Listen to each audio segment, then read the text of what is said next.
everyone. Welcome to the Felicity Yarn Studio podcast. My name is Zoe. I'm your host, and I am so happy to have you guys here today.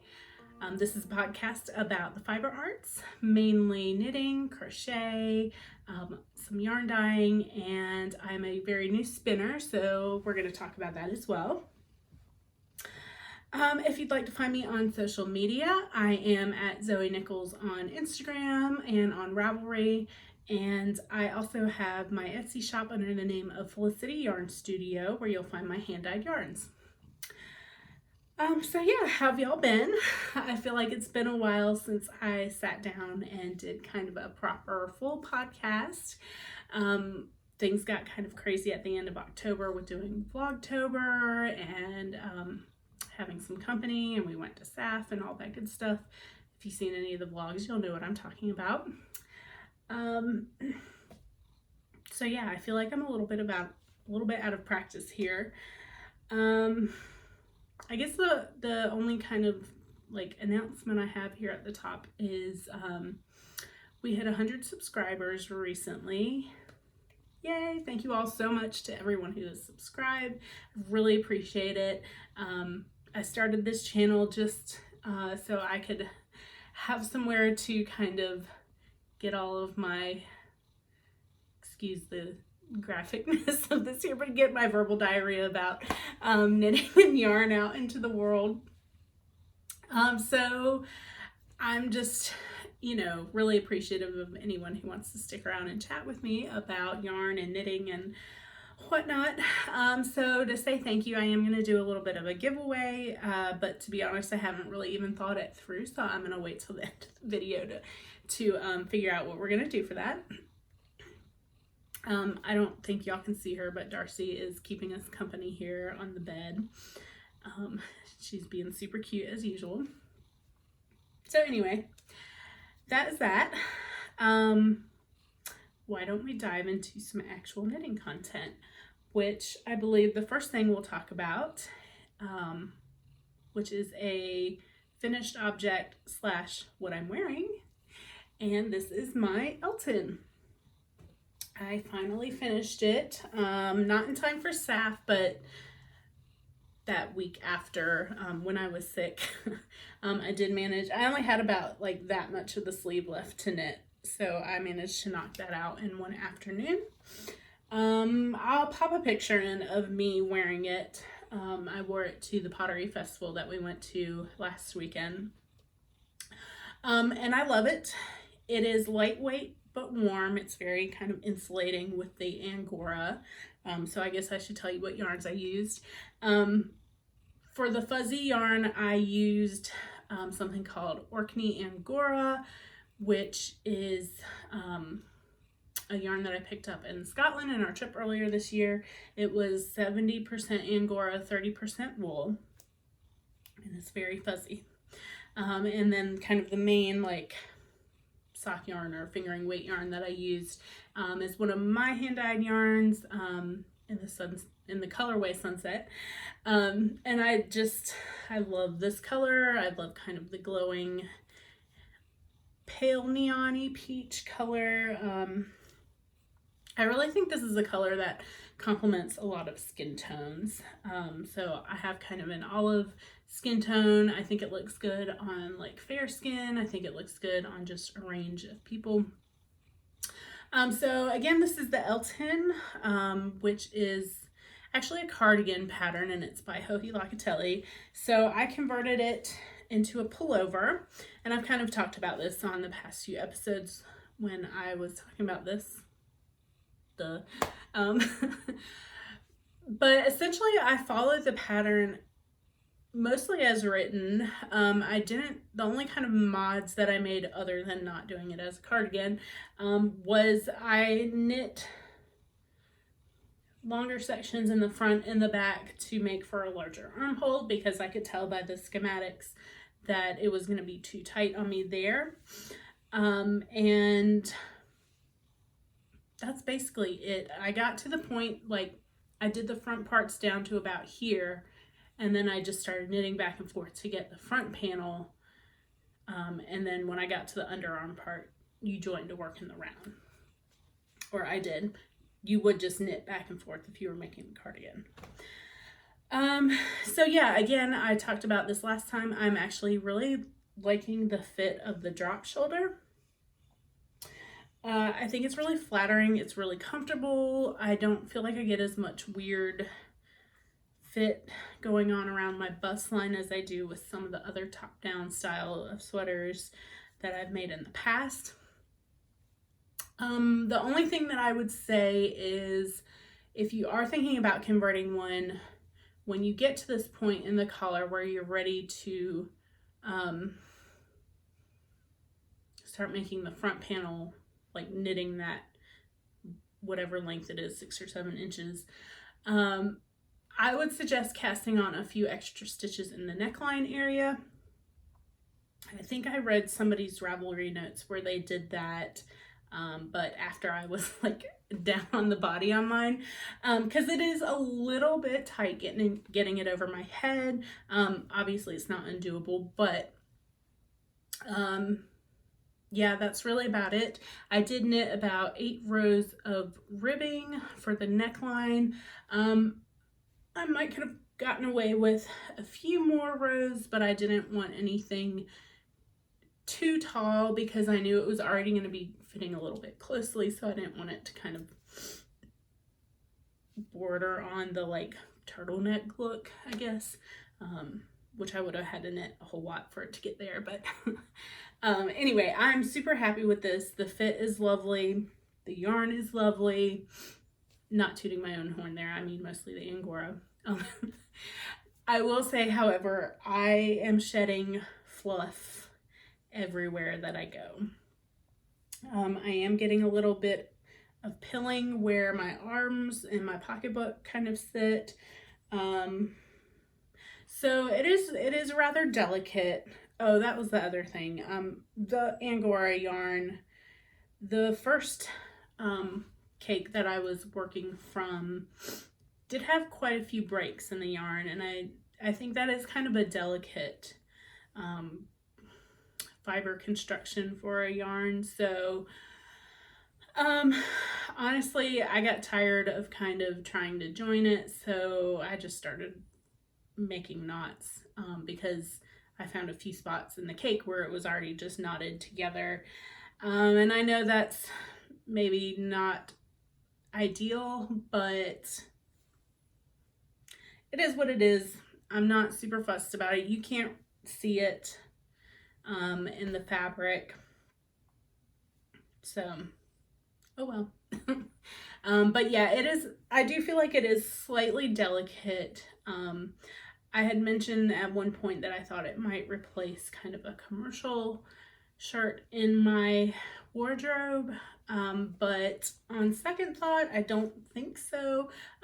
This is just too nice to kind of wear on a daily basis. I mean, I will wear it, but I feel like it's almost a special occasion type of, not super special, but like I'll probably wear it for Thanksgiving. I may even wear it for Christmas, depending on if I get another sweater done between now and then. But yeah, I don't really see myself wearing it, you know, on a super daily basis. So anyway, that is that. Highly recommend it. I was actually thinking as I was scrolling through the hashtags that I kind of do want a cardigan one. Actually, from the beginning, I always said I wanted both. I wanted a cardigan and a pullover. So I have something in mind. I'm not going to do it anytime soon because I had sort of a love-hate relationship with knitting the lace weight and then the fingering weight. Sometimes it would feel like I was making really great progress, and other times it felt like it was just dragging by. So yeah, that might be a 2020 knit. Probably a good like summertime knit. So Elton, definitely recommend. As always, Joji's patterns are super well written. Yeah. So next I have another finished object. And again, if you've been around from the beginning, you'll know that I have talked about these, I feel like, on every episode since then. I have finished my Vanilla Spice socks. The little markers are where I was last time on these. You can't really see the detail on the blocker because it's right there along the back of the legs. Let me try to shift these around. This is a pattern by Woolfield Studios, who is Nicole, and she is a former swap partner of mine from Fibershare. I didn't participate in Fibershare this time because I'm already doing a swap through a Facebook group and some other little friendly swaps. But this is her pattern, and she actually sent me the yarn as well. There you go. So you can see the little faux cable seam that runs down the back of the leg. And it just makes for a lovely little detail. I need to get some pictures of these actually on my feet for the full effect. But again, the yarn I don't think I mentioned is by Yarn Ink, and the colorway is Taffy. It's a really pretty speckled yarn. So I had about 30 grams left over. It takes me about 60 or 70 grams of yarn to make socks.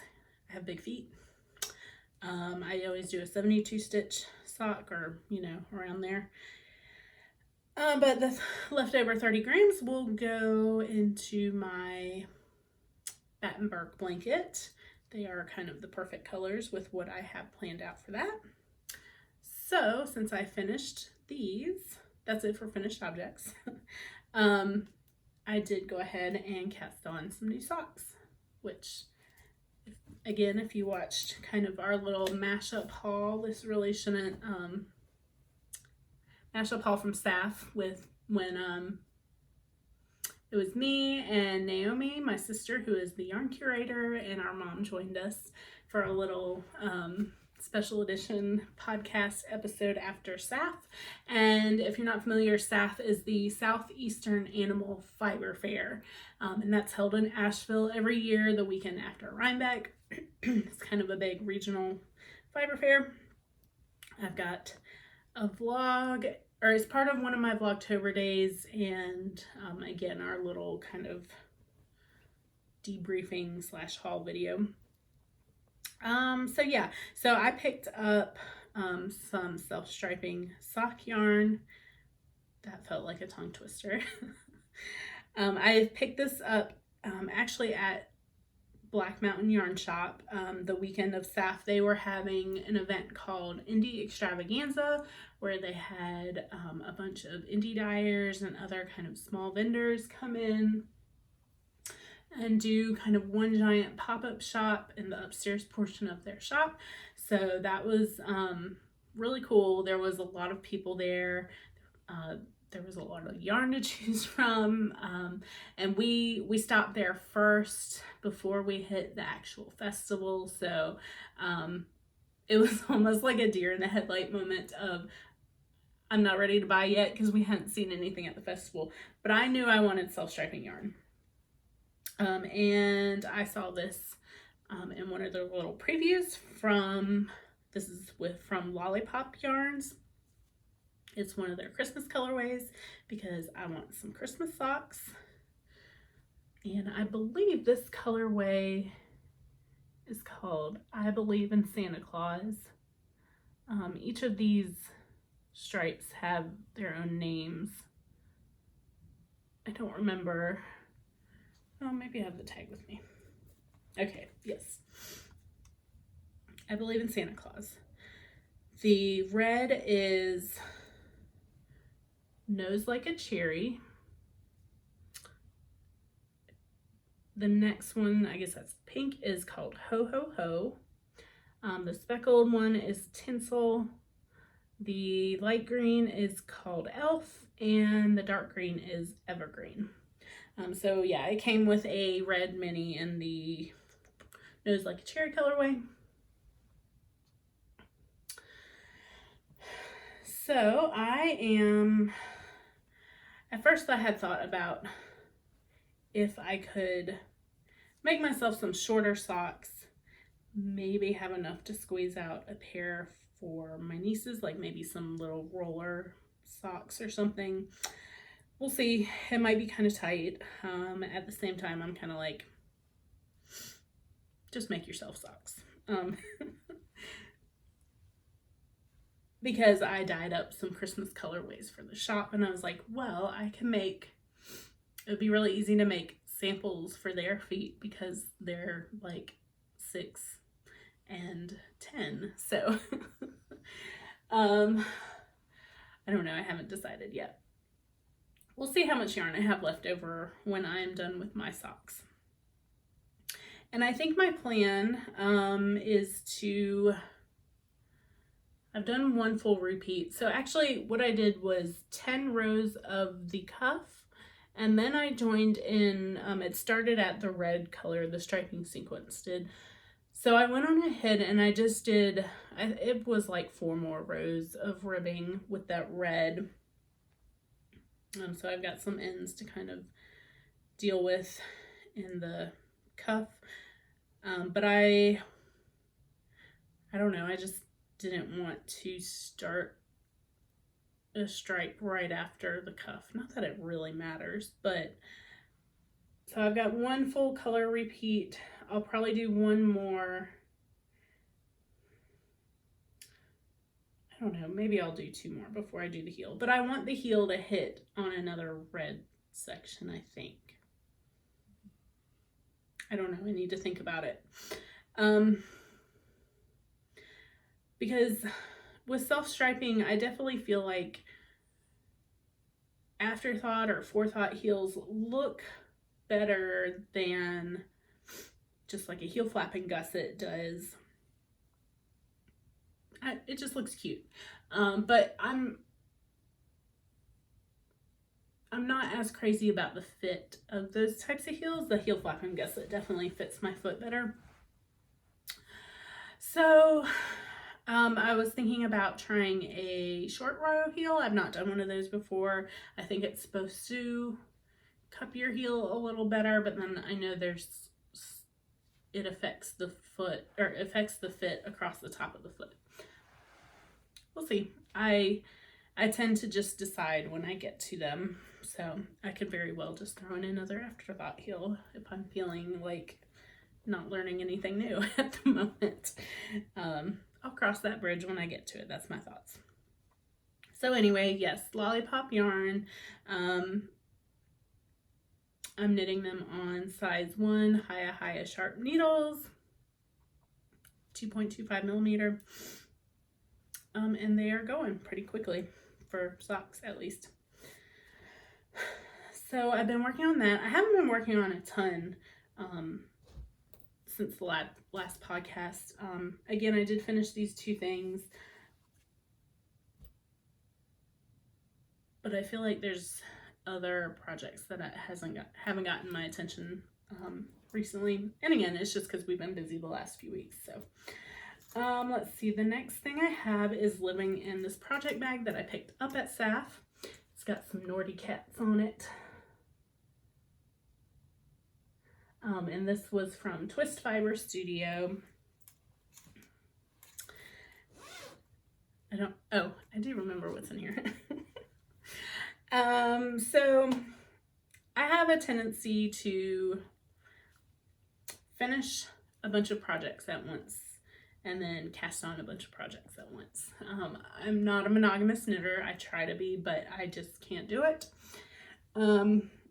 So I finished these 2. I cast on the socks, but socks are kind of like, I always have a pair of socks going on. So I wanted something else to work on. And I have had my eye on this hat. I believe I heard about it on the Dundernit Knitting Vicariously podcast. It was Caroline, and it's the Urban Jungle hat. And unfortunately, I'm knitting this on like a 12-inch circular needle, so you really can't see any of the detail that I have going on here. I'll try to kind of get an area for you. But anyway, this is a hat that you hold mohair with some DK yarn. And it is animal print. I'll pop a picture up for you. This is what I have so far. You really can't tell a whole lot based off of that. I think my light is blowing stuff out. So yeah, so I decided I wanted to make this hat. And I guess it's going to be my entry into the Blamed Under Knit Along that she did she did it last year, but she's doing another round of it this year. So I am using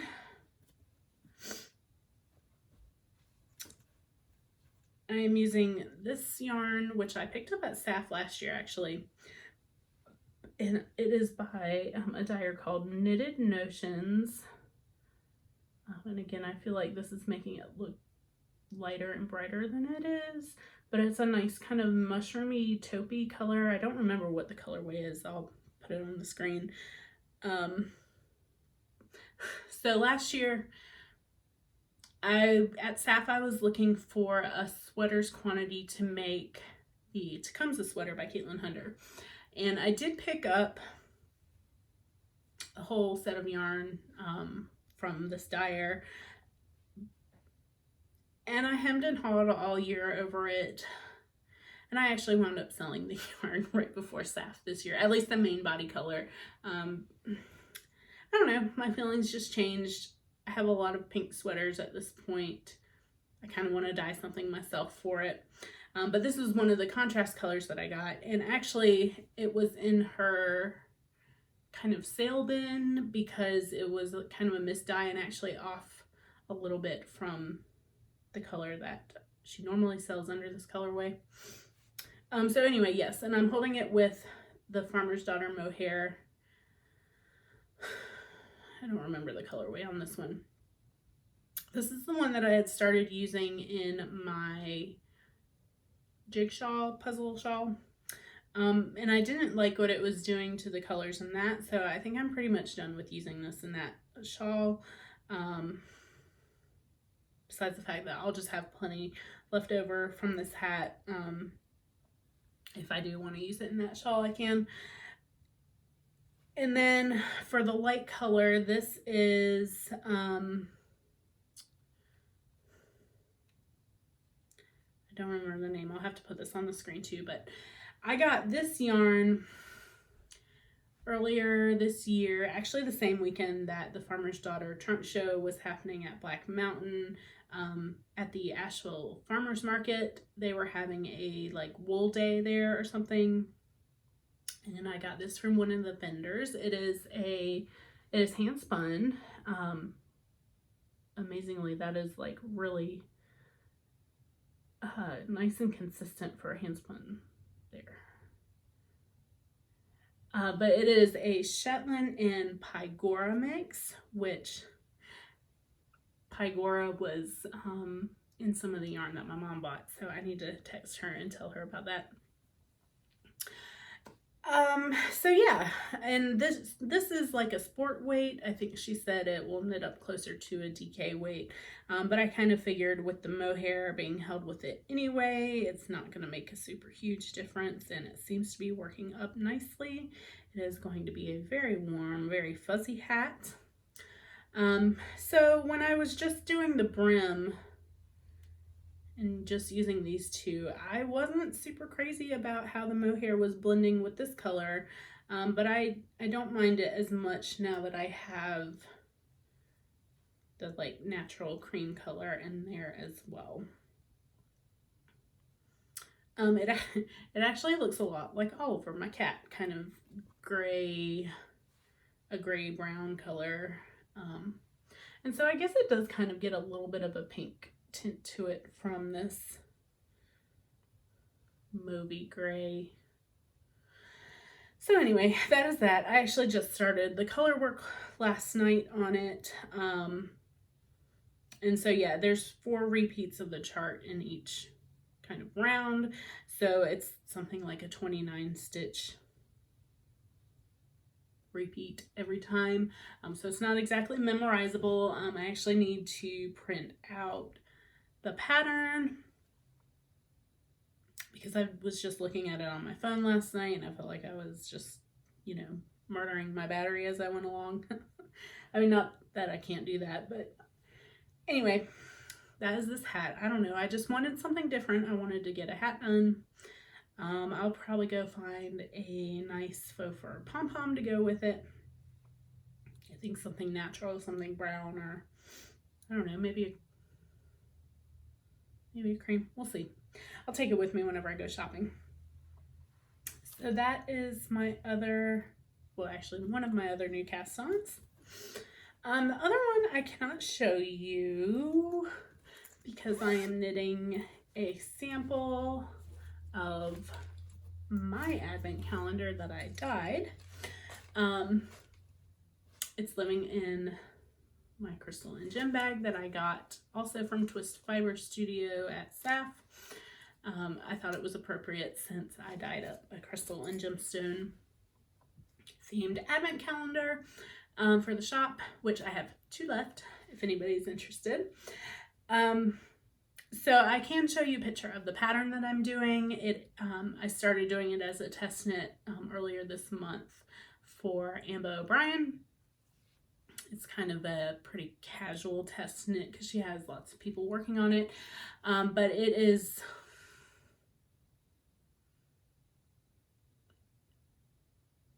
they're all adventure something names, and I don't remember. Adventurous, maybe, I believe is the one that I'm doing. I will definitely put it on the screen and put a picture up of the pattern that I'm doing. So because the colors are a mystery, unfortunately, I cannot show y'all that right now. So I probably won't be able to show y'all till December-ish. Yeah, December. Which I'm only a couple of colorways into that. Anyway. And then the last thing that I've kind of been working on, which was just really easy for me to pick up while we had guests or kind of in between when I didn't really want to concentrate, is on my semi-precious granny stripe blanket, which again was a kind of limited edition color palette that was dyed up by Madeline Tosh for Jimmy Bean's Wool, which I'm sure y'all have all heard the news that Jimmy Bean's Wool has bought Madeline Tosh, so it'll be interesting to see where that kind of collaboration goes. But this is from some colorways that they dyed up back in 2017. It was kind of a mystery subscription type thing. So this is my blanket. I'm getting some really good progress on this. Let's see. I did have the progress keeper in somewhere, and then I moved it when I picked it up the other day, and I was like, oh, I shouldn't have done that because I didn't show y'all the last time. But anyway, since I picked it back up the other day, I have done about 4 or 5 inches there.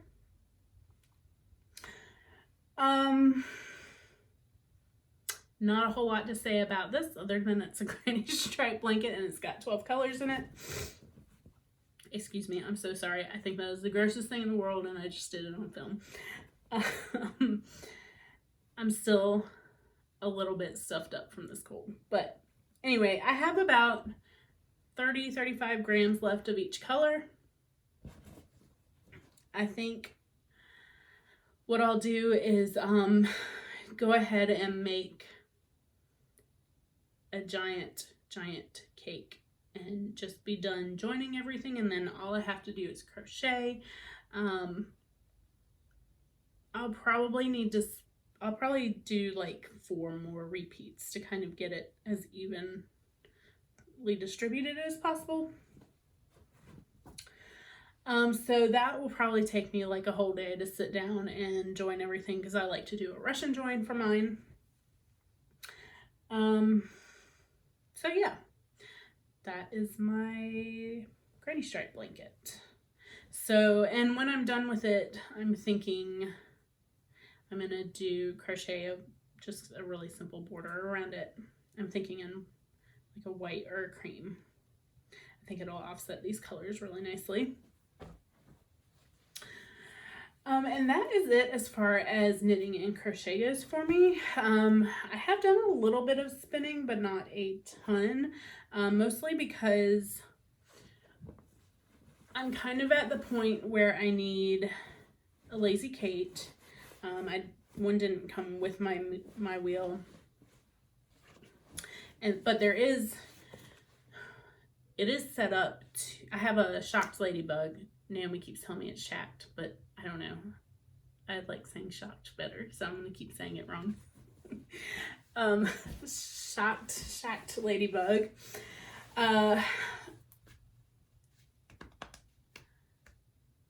It is built to have an onboard lazy Kate, kind of like 4 dowels sticking out of the middle of it. Or you can get kind of the standalone ones, which Naomi says she prefers that type of lazy Kate. I don't know that she's ever used one like the onboard one though.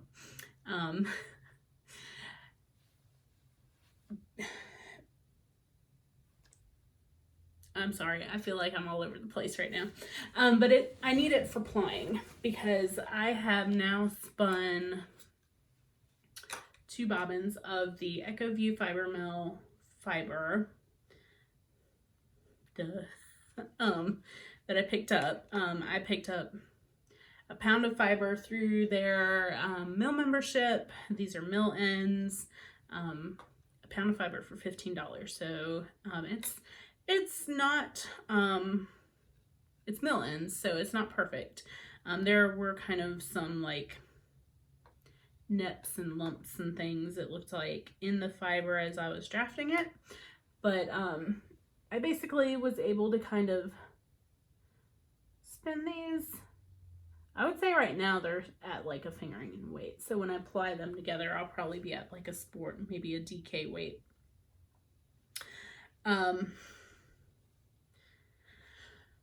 So I'm really happy with how these came out, and I just cleared off my 3rd bobbin, so I'll be able to apply them onto something.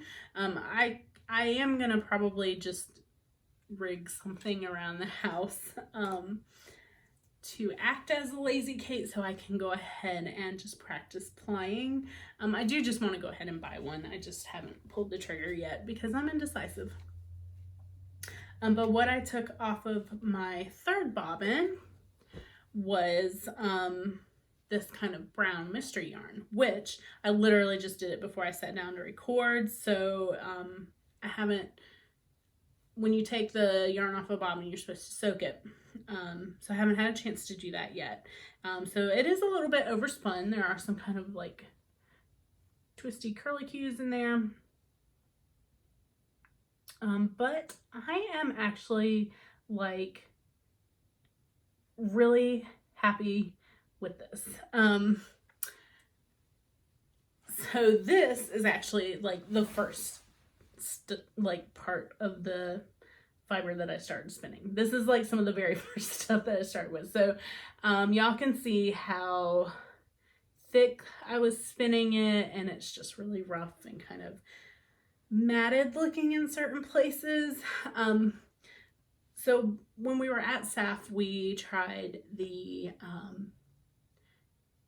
Nano Electric Eel Wheel. I think I'm saying that right. And the booth that we were at, the lady kind of took a minute or two to give me a few pointers on spinning. Since I haven't really taken a class or anything, I've just been teaching or learning myself based off of YouTube videos and texting with Naomi, which she's in Florida, I'm in North Carolina. So yeah, actually having someone there to be like, oh, well, this is how I do it, these are the things I like to do, really, it was that combined with not having to move my feet because the eel wheel is just going on its own, or the electric wheel, was really helpful as far as learning goes. I need to rearrange, I'm falling off the bed here. So I also need some water. I feel like I'm talking a mile a minute right now.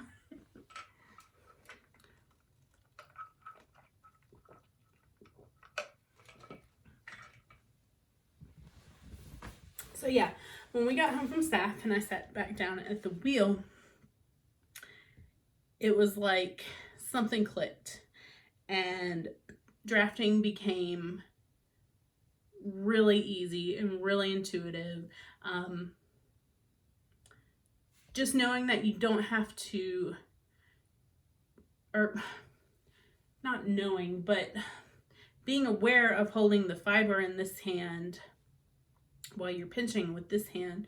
You don't have to hold tightly with this hand. And I don't know, just something about it, it just started to flow naturally.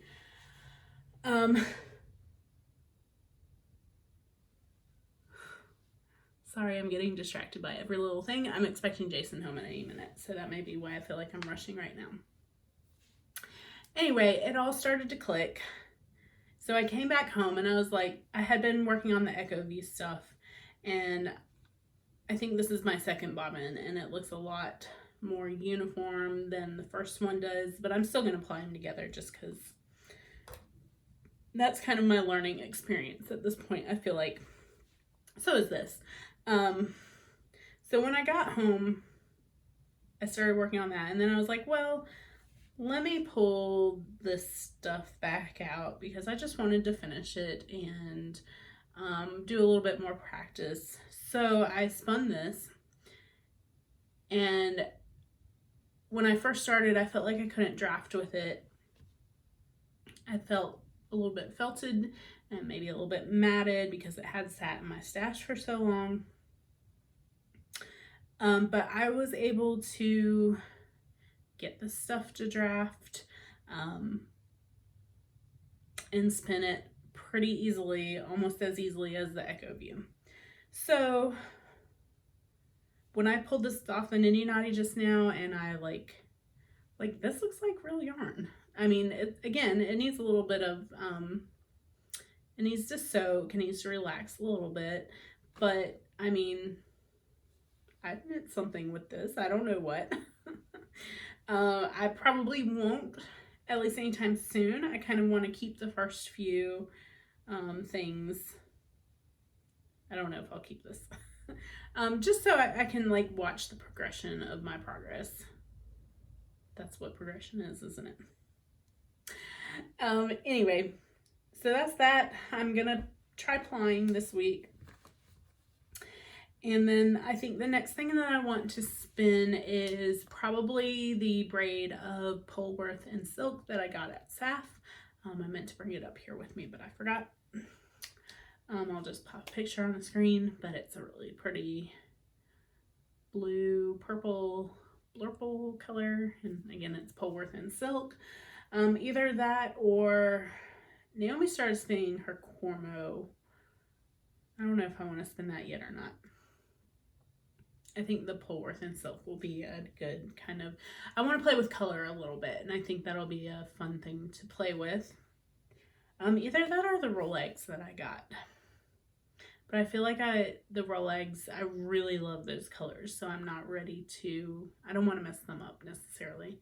And not that I feel like I'm okay messing up the Polworth and silk, but I'll be a little bit less heartbroken if I mess them up maybe. So anyway, that is that. The only other thing that I had to talk about here is when my mother-in-law was in town, we did go to the pottery festival. I didn't bring any of my like prized mug that I got there up here. I'll show it to you guys on another episode. But we also went to the Kings Mountain Battlefield National Military Park or something. I don't know. I said it wrong in the vlog, and when Jason watched it, he was like, you got it wrong. So, anyway, when we were in there in the gift shop, they actually had a lot of books on natural dyeing and weaving and spinning. So of course I was like, ooh, I want a book. So I picked up this book called Craft of the Dyer, Color from Plants and Lichens. It says on the back. I don't know if it does say it on the front. By Karen Lee Castleman. And I've always been interested in natural dyeing, and I know there is information out there on the internet as well, but I kind of liked having everything in one book. So this goes through all kinds of plants that you can get color from. So, oh, like olives. I didn't know you could get color from olives. Onion, I knew that. Mustard, mums, hollyhocks, geraniums, dandelions, corn. Interesting. So anyway, yeah, I just was like, there were a couple books on dyeing. I thought this kind of had the most information all in one place. And a lot of this I am familiar with, but it was also interesting. I just kind of flipped through the first few chapters. It's interesting to hear or just to read about the craft. And there were a couple of quotes that kind of struck me, because as a dyer, I feel like you kind of second guess yourself a lot because there are a lot of colors out there already. A lot of people's yarns look the same. So that's why this quote kind of struck a chord with me.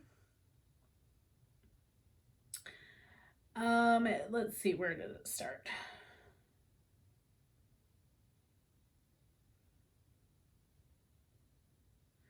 A dyer should aim to create new shades rather than simply to duplicate other results.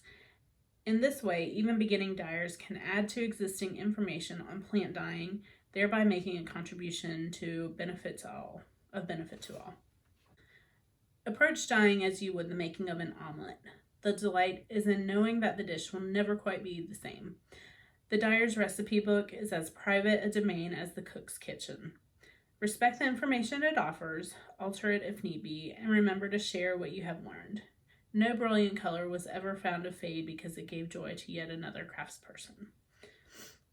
So I feel like in the dyeing world there's a lot of secrecy and like, this is my recipe, my formula, my technique. Not a lot of people share a lot of information. A lot of people do, and that's great. So it's pretty competitive. It's a pretty saturated market. So just hearing that was kind of reassuring, or just, I don't know, it's nice to hear that perspective on the world of dyeing. And I know they're talking about plant dyeing, which is a little different from using the acid dyes. The chemical, well, they're all chemicals, but that was another point that they made. I forget where I saw it. It should actually really be referred to as plant dyeing and not necessarily natural dyeing. Natural is kind of a misnomer. Anyway, so this is really interesting. I'm only a couple chapters in. I'm just kind of picking it up here and there and reading a few things. I may want to experiment. The only real natural dyeing that I have done is with some avocados. And there is some of that yarn still in my shop as well if you're interested. I know somebody picked some up this week. So apologies guys, I got a phone call there. Kind of messed my little flow up there. I just wanted to go ahead and mention a couple of podcasters that I've been catching up on, been on my radar lately. The first is Emily of the When Harry Met Ani podcast. She's got some cute little kitty cats, and she's requested to be an honorary sister, and as the oldest sister, I'm gonna go ahead and say yes, welcome to the family. Mom says she gets final approval, but I say you're in. And then the other one is Adrian of the Reluctant Knitter. Thank you so much for your shout out last week. That was really awesome. It's always super exciting to hear your name or whatever. I don't know. It's weird. Anyway, so apologies if the frame has shifted a little bit. I'm getting a little bit of interruptions here, but I wanted to let y'all know that I dyed up some holiday and Christmas yarn sock sets. The main colors are on a tweed base, so they were supposed to stay white. They didn't quite so much on the red, but that's okay. This is the Christmas jammy set. So the bottom color I'm calling Christmas jammies. It reminds me of just some like faded red flannel pajamas. And the top is called Christmas tree. It's a nice tonally green. Yeah, I was really hoping for some white tweed on there, but like this one. And this one is kind of more of a like non-traditional retro-y vibe. I feel like it's a really nice aqua that has a little bit more green in it in person than what's showing up on screen. But this is the Winter Wonderland set, and the main full skein is called Snow Globe, and the top is Cardinal. So yeah, so these are in the shop. And again, just like the Halloween colorways, they're going to be limited edition. When they're gone, they're gone. So get you some, but if you can't or don't want to buy some, I guess, I think for the giveaway, for 100 subscribers, I'm actually going to give away one of each. So I'll have 2 winners. And let's see. I guess in order to enter to win, go ahead and comment below and tell me, well, first of all, make sure you're a subscriber. And then comment below and tell me what's your favorite holiday, or if you celebrate Christmas, if you celebrate Hanukkah, whatever you celebrate. Tell me what's your favorite holiday tradition or dish, or, you know, I don't know. I like learning about what other people do for the holidays, who you like spending your time with. And yeah, like I said, I'll go ahead and I'll draw 2 winners before the next podcast, which will probably be in about another week and a half. I kind of like about a 10-day cycle in between my podcasts. So yeah, that is that. Thank you guys so much for joining me again. Again, thank you if you've already subscribed to the channel. I was going to say hopefully I'll have some finished objects for you again next time, but we'll see. I need to pull out my stalactites. I need to pull out my jigsaw. There's another one that I can't remember that I'm supposed to be working on right now. But anyway, again, thanks for joining me. Happy knitting. If you don't like what you're knitting, cast something new on. That is my philosophy. So I will see you guys again soon. Bye.